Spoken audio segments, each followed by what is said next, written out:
ఫ్యామిలీలో మిగిలిన వాళ్ళంతా ఒక రెస్పాన్సిబుల్ పొజిషన్కి వచ్చారు.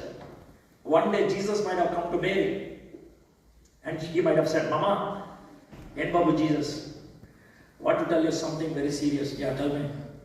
Mama, you know that I have come into this world with a purpose. Yes, sir. Yes, angels told me. Yeah, it's my time, mommy. Okay. I want to accomplish Father's will. So I'm going. Babu, will you go immediately? Mama, I know you will be very sentimental, so I'll give you 2 months time. Get prepared. In 2 months I'll go. Sir, in the Bible, I go. Just give me the imaginary. నీకు ఇష్టమైన తీసుకురాలి నాయన, దీనికి proof ఉందా అడగ. I'm speaking from the culture. He might have said, okay Babu. Jesus ఆ మాట చెప్పండి. Next day morning ఈమె గబగబా మాల్కి వెళ్ళి, అంటే మాల్ అక్కడ ఉందని అడగదు, నేను చెప్తున్నాను. మాల్కి వెళ్ళి ఆ ఊలు కొనుక్కొచ్చేస్తుంది. ఊలు 2 కడ్డీలు తెచ్చేసింది.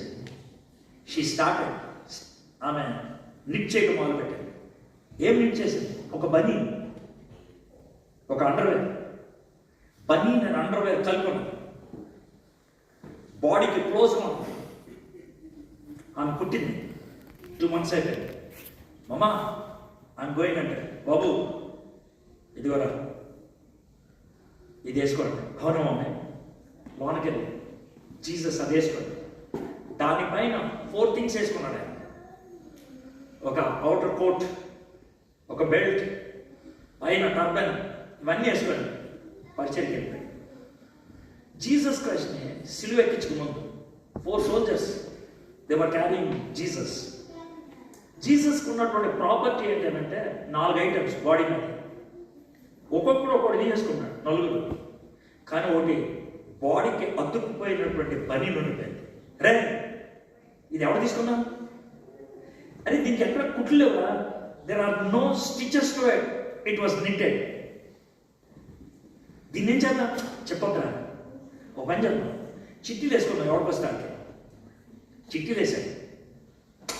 మొదటి రోజుకి వచ్చింది, అది నాకు వచ్చిందే అని ఆ బనీను తీసేస్తామన్నాడు. If you want, you can look at John chapter 19.